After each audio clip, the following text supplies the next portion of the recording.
আসসালামু আলাইকুম সবাইকে স্বাগত জানাচ্ছি বাংলা দ্বিতীয় পত্রের আরো একটি নতুন ক্লাসে। তো আজকে আমরা পড়ব হচ্ছে সমাস, আর আজকের পর্বটা হচ্ছে সমাসের পর্ব 5। গত পর্বে আমরা পড়েছিলাম তৎপুরুষ সমাস। তো আমরা দেখেছিলাম যে এই তৎপুরুষ সমাসটা যে আছে সেটার আন্ডারে কিন্তু 9 প্রকার তৎপুরুষ সমাস আছে। তো তৎপুরুষ সমাসের যে ক্লাসিফিকেশন সেটা কিন্তু 9 প্রকার। তো 9 প্রকার তৎপুরুষের মধ্যে আমরা কিন্তু গত পর্বে দ্বিতীয়া, তৃতীয়া, চতুর্থী, পঞ্চমী, ষষ্ঠী, সপ্তমী এই যে 6টা প্রকার আছে বিভক্তিগুলো নিয়ে, যেগুলো বিভক্তিগুলো লুপে যেই সমাজগুলো গঠিত হইতেছিল আমরা সেগুলো নিয়ে আলোচনা করেছি। আজকে আমরা আলোচনা করব পরবর্তী যে 3টা প্রকার আছে। আমরা সেই প্রকারগুলো নিয়ে আলোচনা করব। নৈ তৎপুরুষ সমাস, উপপদ তৎপুরুষ সমাস এবং অলোপ তৎপুরুষ সমাস। এই 3টা তৎপুরুষ সমাস আমি আপনাদের ভালো করে বুঝিয়ে দেওয়ার চেষ্টা করব। তো যারা আগের ক্লাসগুলো করে আসেন নাই, আপনাদের কাছে আমার অনুরোধ থাকবে আপনারা আগের ক্লাসগুলো করে তারপরেই ক্লাসগুলো প্রত্যেকটা ক্লাস নিয়মিত করবেন, তবে আপনারা কিন্তু সমাজ নিয়ে কোনো কনফিউশন থাকবে না। মূলত সবগুলো ক্লাস যদি আপনারা সর্বোচ্চ মিলিয়ে মার্চ করার পর সর্বোচ্চ আপনাদের 3 ঘন্টা হইতে পারে, অর্থাৎ এক একটা ভিডিওকে আলাদা আলাদা করে সবটা সময় যদি আপনারা মানে একত্র করেন, তবে দেখবেন 3 ঘন্টার উপরে সবগুলা মিলে হবে না। তো এই 3 ঘন্টার সময় যদি আপনি পরীক্ষায় অনেক অনেক অন্যদের থেকে কিছুটা মানে এগিয়ে থাকতে পারেন, তবে সেটা কি ভালো নয়? বিষয়টা আপনারা বিবেচনা করে দেখবেন। তো আজকে আমরা পড়ব হচ্ছে বাকি তৎপুরুষ সমাসের মধ্যে প্রথম যে তৎপুরুষ সমাসটা আছে সেটা হচ্ছে নৈ তৎপুরুষ সমাস। তো নৈ তৎপুরুষ সমাসটা কি? নৈ তৎপুরুষ সমাসটা হচ্ছে না বাচক নৈ অব্যয়। না বাচক নৈ অব্যয় অর্থাৎ না বাচক নৈ অব্যয় কোনগুলো? না, না, নেই, নাই, নয়। এই যে 4টা নৈ অব্যয় দেখতে পাচ্ছেন, না বাচক নৈ অব্যয় না, নেই, নাই, নয় পূর্বে বসে যে তৎপুরুষ সমাসটা হবে সেটাকে আমরা বলবো নৈ তৎপুরুষ সমাস। না বাচক নৈ অব্যয় না, নেই, নাই, নাই, নয় এই 4টা পূর্বে বসে যে তৎপুরুষ সমাসটা হবে তাকে আমরা বলবো নৈ তৎপুরুষ সমাস। মনে রাখবেন, এই যে ছবিটা দেখতে পাচ্ছেন নৈ, এই নৈ দ্বারাই ভাববেন যে এটা আসলে কিছুটা কিছুটা নাবাচক অব্যয় পূর্বে বসবে বিদায় এটার নাম নৈ। নৈ নাবাচক অব্যয় আগে বসবে বিদায় এটাকে বলবো আমরা নৈ তৎপুরুষ সমাস। তো নৈ তৎপুরুষ সমাস যেমন উদাহরণ যদি খেয়াল করেন দেখতে পাচ্ছেন অনাচার। এই যে অনাচার শব্দটা, অনাচার দ্বারা কি এর ব্যাস বাক্য কি? ন মানে নয়, আচার। এই অ দ্বারা কিন্তু মূলত অটাই কিন্তু নয়ের কাজ করে দিচ্ছে, আর এই ন দ্বারা বোঝাচ্ছে নয়, আচার। অর্থাৎ দেখতে পাচ্ছেন না, নেই, নয়, নাই, নয় এই যে এই 4টার মধ্যে কিন্তু অনাচারটা আছে। এই ব্যাস বাক্যের মাধ্যমে কিন্তু অনাচার শব্দটা গঠিত হয়েছে। যেমন অকাতর শব্দটা যদি খেয়াল করেন তো দেখবেন ন মানে নয় কাতর, তাই সেটা হবে নৈ বহুব্রীহি সমাস। এখন আপনারা সমস্ত পদটা দেখে কিভাবে বুঝবেন? সমস্ত পদে দেখবেন এই অ শব্দটা থাকবে, এই শব্দটার মাধ্যমে নৈ তৎপুরুষ সমাসটা গঠিত হবে। আর এটা নেগেটিভ মানে হচ্ছে এটার ব্যাস বাক্য যদি আপনারা করেন, যেমন আচার মানে কি অনাচার মানে কি ন আচার, অকাতর মানে কি ন কাতর, দেখবেন একটা ন ভাব আসছে, তাই সেটাকে আমরা বলবো নৈ তৎপুরুষ সমাস। এটার সাথে আপনারা আবার অব্যয়ভাব সমাসের মানে পেশাল লাগিয়ে ফেলবেন না। অব্যয়ভাব সমাসের ক্ষেত্রে অ থাকতে পারে, তবে সেটার ক্ষেত্রে কিন্তু কোনো সময় ন আচার বা ন মানে নাই এরকম ভাব প্রকাশ করবেন না। যেমন এর হচ্ছে নাতি দীর্ঘ। নাতি দীর্ঘের ব্যাস বাক্য কি? নাতি দ্বারা বোঝাচ্ছে হচ্ছে নয়, আর দীর্ঘ নয় দীর্ঘ। নাতি, করব, অভাব, বেতাল ইত্যাদি। বেতাল মানে কি? তালের অভাব, এরকম না? এই বে দ্বারাও কিন্তু ব্যাটার মাধ্যমে কিন্তু নৈ তৎপুরুষ সমাসটা গঠিত হবে। মনে রাখবেন খাঁটি বাংলায় ও, আ, না কিংবা অনা হয়। খাঁটি বাংলায় ও, আ, না কিংবা অনা হয়। যেমন অকাল বা আকাল দেখতে পাচ্ছেন, কালের আগে কিন্তু ও বা আ এই যুগ হয়ে কিন্তু এই নৈ তৎপুরুষ সমাসটা হয়েছে। সুতরাং এটা হবে এর ব্যাস বাক্য কি? ন মানে নয় কাল। আলুনি মানে কি? এই আটা কিন্তু খাঁটি বাংলা শব্দ ব্যবহৃত হয়েছে। আলুনি মানে কি? লুনের মানে নুনের অভাব। না মঞ্জুর মানে কি? না মানে হচ্ছে নয় মঞ্জুর।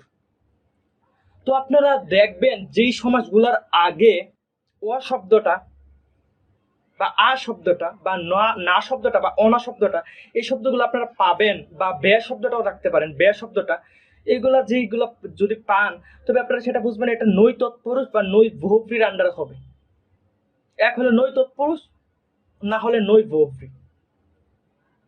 যেমন এই সবগুলো খেয়াল শব্দ আপনারা খেয়াল করেন, যেমন আদুয়া, না মঞ্জুর, অকেজু, অজানা, অচেনা, নাচোর, অনাবাদি, নাবালকি, সবগুলো খেয়াল খেয়াল করেন।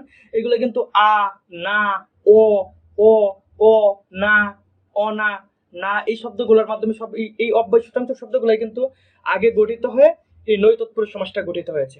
অর্থাৎ এই শব্দগুলো যদি ও, আ, না, অনা, বে, এই শব্দগুলো যদি আপনারা দেখেন কোন সমাসের সমস্ত পদে আগে সমস্ত পদে আছে, তবে সেটা আপনারা নৈ তৎপুরুষ সমাসের অন্তর্ভুক্ত বিবেচনা করতে পারবেন। আর যদি সেটার ব্যাস বাক্য যদি না বোঝায়, যেমন আপনারা যদি এর পরবর্তী যে সমাসটা আছে, যেমন দেখেন যাওয়ার আগে নাবাচক অর্থ ছাড়াও বিশেষ বিশেষ অর্থ কিন্তু নৈ তৎপুরুষ সমাস হতে পারে। যেমন দেখতে পাচ্ছেন নাবাচক অব্যয়, যেমন নাবাচক অব্যয় ছাড়া বিশেষ বিশেষ অর্থ কি কোনগুলো, যেমন অভাব, অভাব অর্থে কি কোনটা হইতে পারে, যেমন অবিশ্বাস, অবিশ্বাস মানে কি, অবিশ্বাস দ্বারা কি বুঝান, বিশ্বাসের অভাব, তাই না? এর ব্যাস বাক্য কি হবে, নবিশ্বাস মানে কি, নবিশ্বাস মানে কি, বিশ্বাসের অভাব। এই নবিশ্বাস দ্বারা কিন্তু বিশ্বাসের অভাবটা বোঝাচ্ছে। অলৌকিক, অলৌকিক শব্দটা যদি আপনারা খেয়াল করেন, অলৌকিক মানে কি, ন লৈকিক মানে নয় লৌকিক, মানে কি এটা ভিন্নতা প্রকাশ করছে, তাই না? অকেশা, অকেশ শব্দটা খেয়াল করেন, অকেশা মানে কি, এর ব্যাস বাক্য কি, ন কেশা মানে কি, ক্যাশ আছে তবে অল্প, মানে অকেশা, মেটা অকেশা মানে অল্প অল্প ভাব। তো অল্প অল্প ভাব অর্থেও কিন্তু নৈ তৎপুরুষ সমাস গঠিত হতে পারে। অসুর, বিরোধ অর্থে অসুর, অসুরের ব্যাস বাক্য কি, নসুর। আচ্ছা বলেন তো সুর অর্থ কি, সুর কাদেরকে বলা হয়? অসুর, এই অসুর দ্বারা যদি আপনি কোনো খারাপ জিনিসকে বোঝেন, সুর দ্বারা কি আসলে কাকে বোঝানো হয়? সুর দ্বারা বলতে কি কোনো গানের কণ্ঠ বা আওয়াজ ওই রকমকে বুঝছেন না, এই সুর দ্বারা কিন্তু মূলত দেবতাদের মিন করা হয়।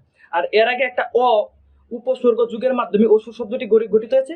অর্থাৎ সুর আর অসুর এই দুজনের মধ্যে কিন্তু বিরোধ থাকে, অর্থাৎ দেবতার দানব তাদের মধ্যে কিন্তু বিরোধ লাগে, এই জন্য এটা বিরোধ হতে প্রকাশ করেছে। যেমন অকাল, অকাল শব্দটার ব্যাস বাক্য কি, নকাল মানে কি, অপ্রশস্ত, অপ্রশস্ততে অকাল শব্দটা গঠিত হয়েছে, মানে প্রশস্ত না। যেমন অগাট মানে কি, অগাটের ব্যাস বাক্য হচ্ছে নগাট, মানে এই গাটটা কাজেরই না, মন্দ অর্থে খারাপ। এই অগাট, ধরেন আপনার বাড়ির পুকুরের সামনে একটা গাট আছে যেটা আপনার কোনো কাজেই লাগে না, আপনি কোনো কিছু করতে পারেন না, গোসল করতে পারেন না, বা অন্যান্য কাপড় চাপড় দৌত বা যাই বলেন না, কোনো কাজে আপনার কাজে লাগে না, তো ওইটাকে আপনি গাট বলবেন না অগাট বলবেন, অগাট বলবেন, মানে কি মন্দ অর্থ প্রকাশ করছে। এরূপ অমানুষ, অসঙ্গত, অভদ্র, অনন্য, অগম্য ইত্যাদি। তো এটা হচ্ছে নৈ তৎপুরুষ সমাস। এখন আমরা যে সমাসটা পড়বো সেটা হচ্ছে উপপদ, উপপদ তৎপুরুষ সমাস। এই সমাস কিন্তু প্রায় টাইমে আসতে দেখা যায়। অন্যান্য যে তৎপুরুষ সমাসগুলো আছে সেগুলোর মধ্যে আপনি দেখবেন পঞ্চমী, পঞ্চমী, চতুর্থী এগুলো আসে, সপ্তমী আসে, আর বেশিরভাগ কিন্তু উপপদ তৎপুরুষটা কিন্তু প্রায় টাইমে আসতে দেখা যায়, অনেক টাইমে আসে। তো উপপদ তৎপুরুষটা কি, কৃদন্ত পদের সাথে উপপদের যে সমাস হয় তাকে আমরা উপপদ তৎপুরুষ সমাস বলবো। এখন আপনি বলবেন যে কৃদন্ত পদটাই তো বুঝি না, উপপদ না বাদই দেন, আমি তো কৃদন্ত পদটাই বুঝি না। কৃদন্ত পদ বলতে কি বোঝায়? আপনারা যারা প্রকৃতি প্রত্যয় পড়েছেন সেখানে কিন্তু আপনারা জানেন যে প্রকৃতি প্রত্যয় কত প্রকার, দুই প্রকার, কৃত প্রত্যয় আর তদ্ধিত প্রত্যয়। কৃত দ্বারা কি বোঝায়, কাজকে বোঝায়। তো কৃদন্তর সাথে কিন্তু কৃতের মিল আছে, কৃত মানেই কিন্তু কাজ। তো কৃদন্ত মানে কি, কৃদন্ত পদ দ্বারা কি বোঝাচ্ছে, মানে যেই পদটা কাজের কিছুটা ভাবকে বোঝাবে, অর্থাৎ কৃত প্রত্যয় সাধিত পদটাকে আমরা বলবো কৃদন্ত পদ। যেমন চড়া, দেওয়া, জন্মা, এগুলো সবগুলো কিন্তু কৃদন্ত পদ। কৃত প্রত্যয় সাধিত পদটাকে আমরা বলবো কৃদন্ত পদ। এখন বলবেন ভাইয়া কৃদন্ত পদটা তো বুঝছি, উপপদটা কি? উপপদ হচ্ছে কৃদন্ত পদটা যে দেখছেন, কৃদন্ত পদটার পূর্বে যা বসবে সেটা হচ্ছে পূর্বপদ বা উপপদ। কৃদন্ত পদটার পূর্বে যা বসবে তাই হচ্ছে পূর্বপদ বা উপপদ। যেমন দেখেন বনচর, এদিকে কোনটাকে, আপনাকে বনটাকে কি কৃদন্ত পদ মনে হচ্ছে না চরটাকে? চর মানে কি, চরা, মানে একটা কাজের ভাব আছে, সুতরাং এটা কৃদন্ত পদ। আর কৃদন্ত পদের আগে যা বসে সেটাকে বলবো আমরা উপপদ। এখন আমি যদি আপনাকে আরেকটা প্রশ্ন করি যে বনচর শব্দটিতে কোনটি পূর্বপদ আর কোনটা পরপদ? বন এই শব্দটা কিন্তু পূর্বপদ আর চর এই শব্দটা কিন্তু পরপদ। তো মনে রাখবেন উপপদ আর উপপদটা কিন্তু পূর্বপদের মতো কাজ করে, যাই পূর্বপদ উপপদ পুরুষের ক্ষেত্রে তাই উপপদ।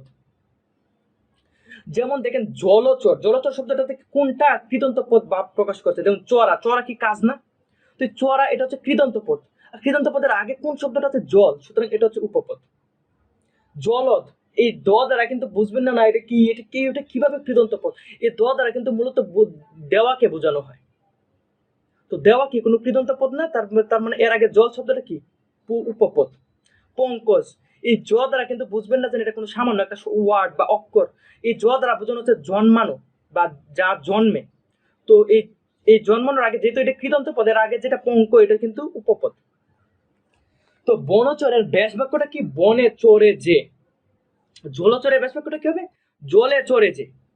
জলদ দ্বারা কি বোঝায়? জল দেয় যে, জলদ, জল দেয় যে, যেমন ঝর্ণার কথা বলতে পারেন, জলদ বলতে পারেন। পঙ্কজ মানে কি? পঙ্কে জন্মে যা, যেমন পদ্ম ফুল, তাই না? তো এই দ দ্বারা বোঝানো হয় দেওয়াকে, আর এই জ দ্বারা বোঝানো হয় জন্মানুকে। এখন আপনাদের কাছে একটা প্রশ্ন, আমি আপনাদের আগে যে মানে পর্বগুলোতে পড়িয়েছিলাম সমাসটাতে, সেখানে আমি একটা জিনিস বলেছিলাম যে যে যদি মাঝখানে থাকে, ব্যাস বাক্যের মাঝে যদি যে বসে, তবে আমরা সেটাকে কোন সমাসের অন্তর্ভুক্ত করব? আপনাদের কি মনে আছে? যে শব্দটা যদি মাঝখানে বসতো, তবে আমরা সেটাকে কোন সমাসের অন্তর্ভুক্ত করতাম?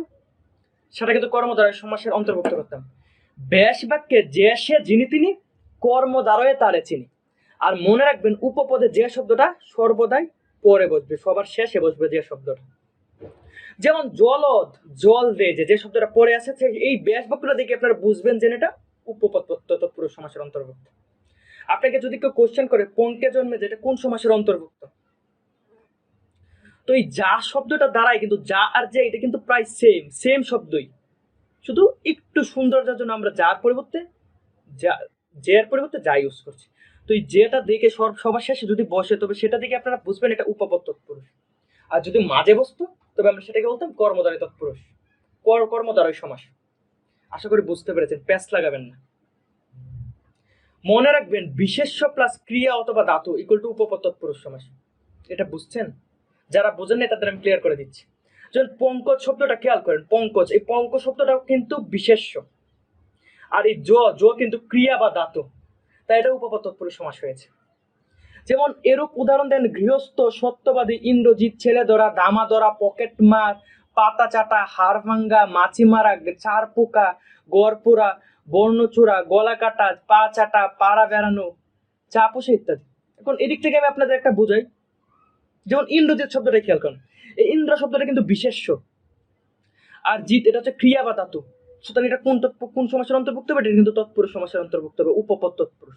উপপদ তৎপুরুষ সমাস হতে হলেই আমার লাগবে বিশেষ্য প্লাস ক্রিয়া অথবা ধাতু। প্রথম শব্দটা দেখবেন যেটা কি বিশেষ্য আছে, আছে, তারপর কি ক্রিয়া বা ধাতু আছে, আছে, তবে সেটা উপপদ তৎপুরুষ সমাস। যেমন ছা পোষা শব্দটা আপনারা যদি বুঝতে না পারেন, যেমন ছা, ছা দ্বারা কিন্তু সাধারণত গবাদি পশুকে বোঝানো হয়। ধরে নেন ছাগল, তার মানে কি এটা বিশেষ্য, পোষা এটা কি ক্রিয়া বা ধাতু, সুতরাং এটা উপপদ তৎপুরুষ সমাসের অন্তর্ভুক্ত হবে, অন্য কোনো সমাসের অন্তর্ভুক্ত হওয়ার প্রশ্নই আসে না। এখন আমরা যেটা পড়বো সেটা হচ্ছে অলুক তৎপুরুষ সমাস। আমি আপনাদের অলুক শব্দটা এর আগেও অনেকবার পড়িয়েছি। আচ্ছা বলেন তো অলুক দ্বারা কি বোঝায়? মনে আছে কি আপনাদের অলুক দ্বারা কি বোঝায়? অলুক মানে হচ্ছে ওই অলুক শব্দের ও দ্বারা বোঝায় না, আর এই লুক দ্বারা বোঝায় লুপ। অর্থাৎ এই অলুক শব্দের সামগ্রিক অর্থ কি? যা লুপ পায় না। অলুক শব্দের সামগ্রিক অর্থ কি? যা লুপ পায় না। অর্থাৎ ব্যাস বাক্যের বিভক্তি সমস্ত পদে এসে লুপ পাবে না, তবে আমরা সেটাকে বলবো অলুক। অলুক তৎপুরুষ সমাসের ব্যাস বাক্য যা সমস্ত পদটা, যেমন দ্বন্দ্ব সমাসের ক্ষেত্রে কিন্তু আমরা পড়ছিলাম অলুক দ্বন্দ্ব, অলুক দ্বন্দ্বের ক্ষেত্রে কিন্তু আপনারা খেয়াল করেছিলেন যাই ছিল সমস্ত পদ তাই ছিল ব্যাস বাক্য। তেমনি অলুক তৎপুরুষ সমাসের ক্ষেত্রে যাই থাকবে সমস্ত পদ তাই থাকবে ব্যাস বাক্য। অর্থাৎ এদিকে কোনো বিভক্তি লুপ পাবে না। যেমন গায়ে পড়া, সব এটা খেয়াল করেন, গায়ে পড়া এটা কি বোঝাচ্ছে? গায়ে পড়া দ্বারা এর ব্যাস বাক্য কি? গায়ে পড়া, যা সমস্ত পদ তাই কিন্তু ব্যাস বাক্য। কোনো কি চেঞ্জ দেখতে পাচ্ছেন? কোনো বিভক্তি কি লুপ পেয়েছে? আমরা তো জানি যে বিভক্তি লুপে তৎপুরুষের পরিচয়, কিন্তু এদিকে যেহেতু বিভক্তি লুপ পায় না, সুতরাং সেটা হবে অলুক তৎপুরুষ সমাস। যেমন গিয়ে বাজা কি? গিয়ে বাজা অলুক তৎপুরুষ সমাস। কলে চাটা মানে কি? কলে চাটা এটা অলুক তৎপুরুষ সমাস। কলের গান অলুক তৎপুরুষ সমাস, গরুর গাড়ি অলুক তৎপুরুষ সমাস। এখন অলুক তৎপুরুষ সমাসের মধ্যে কিন্তু আবার ক্লাসিফিকেশন থাকতে পারে, যেমন ষষ্ঠী অলুক তৎপুরুষ সমাস, সপ্তমী অলুক তৎপুরুষ সমাস, ওইগুলো আছে এইটার আন্ডারে পড়ে গেছে। যেন এই সবগুলোকে আমরা অলুক তৎপুরুষ সমাসের আন্ডারে রেখে দিয়েছি। কিন্তু একটা জিনিস খেয়াল রাখবেন, গায়ে হলুদ, হাতে করি প্রভৃতি সমস্ত পদের পরপদের অর্থ প্রধান রূপে প্রতীয়মান হয় না। দেখতে পাচ্ছেন হলুদ বা করি, এটা কিন্তু প্রধান অর্থ না। আমরা জানি তৎপুরুষের সমাসের ক্ষেত্রে একটা বিষয় খুবই লক্ষ্য করতে হয়, সেটা হচ্ছে পরপদের অর্থ কিন্তু প্রধান রূপে প্রতীয়মান হয়। এটা হচ্ছে তৎপুরুষ সমাসের ক্ষেত্রে, কর্মধারয় সমাসের ক্ষেত্রে, আর কোন সমাসের ক্ষেত্রে? দ্বিগু সমাসের ক্ষেত্রে। কিন্তু গায়ে হলুদ আর হাতে করি এই প্রবৃত্তি শব্দে সমস্ত পদে পরপদের অর্থ কিন্তু প্রধান রূপে প্রতীয়মান হয় না, অর্থাৎ হলুদ বা খড়িকে বোঝায় না। বুঝাচ্ছে কি? গায়ে হলুদ বা হাতে করি দ্বারা কি হলুদ বা খড়িকে বোঝাচ্ছে? অবশ্যই বুঝাচ্ছে না। কাকে বোঝাচ্ছে? একটা অনুষ্ঠানকে বোঝাচ্ছে। গায়ে হলুদ দ্বারা একটা অনুষ্ঠানকে বোঝাচ্ছে, হাতে করে দ্বারা একটা অনুষ্ঠানকে বোঝাচ্ছে। সুতরাং এগুলো অলুক তৎপুরুষ নয়, বরং অলুক বহুব্রী সমাস। যখন আমরা বহুব্রী সমাসটা পড়বো তখন আপনারা বুঝতে পারবেন, কেন আরো স্পষ্ট ক্লিয়ার হবেন কেন এটা অলুক তৎপুরুষ না, কেন এটা অলুক বহুব্রী। প্রথমে তো অলুক তৎপুরুষ হবে না, কারণ এদিকে পরপদ দ্বারা পরপদটা প্রধান রূপে প্রতীয়মান হয় না। তা হলুদ দ্বারা কিন্তু এইদিকে হলুদের কিন্তু প্রাধান্য নাই, করিরও কিন্তু প্রাধান্য নাই। এই গায়ে হলুদ দ্বারা কিন্তু মূলত একটা অনুষ্ঠানকে বোঝাচ্ছে, হাতে করি দ্বারা একটা অনুষ্ঠানকে বোঝাচ্ছে। তাই এটা হবে বহুব্রী সমাস। বহুব্রী সমাস কি? পূর্ব পদ বুঝাবে না, পরপদ বুঝাবে না, নতুন করে একটা জিনিস বুঝাবে, সেটাকে আমরা বলি বহুব্রী সমাস। শুধু এটাই বুঝিয়ে দিলাম আপনাদের। আপাতত পরবর্তী ক্লাসে আমি বহুব্রী সমাস নিব, সেদিকে আপনারা বহুব্রী সমাসটা আরো ভালোভাবে ক্লিয়ার করে ফেলতে পারবেন। তো শুধু প্রতিদিন ক্লাসগুলো করে যান, আমাদের সাথে থাকেন, আর একটু প্র্যাকটিস। একদিনে কেউ কোনো জিনিস শিখতে পারে না। একটা জিনিস, একটা বিদ্যা অর্জন করতে হলে তাকে প্রায় অনেক কিছু পরিশ্রম করতে, অনেক পরিশ্রমের মাধ্যমে কিন্তু একটা বিদ্যা ভালোভাবে অর্জন করা যায়। তো সেই পথে পরবর্তী ভিডিও দেখার জন্য সবাইকে আমন্ত্রণ জানিয়ে আজকের ভিডিওটা আমি এদিকে শেষ করছি। সবাই ভালো থাকেন, সুস্থ থাকেন। আল্লাহ হাফেজ। আসসালামু আলাইকুম।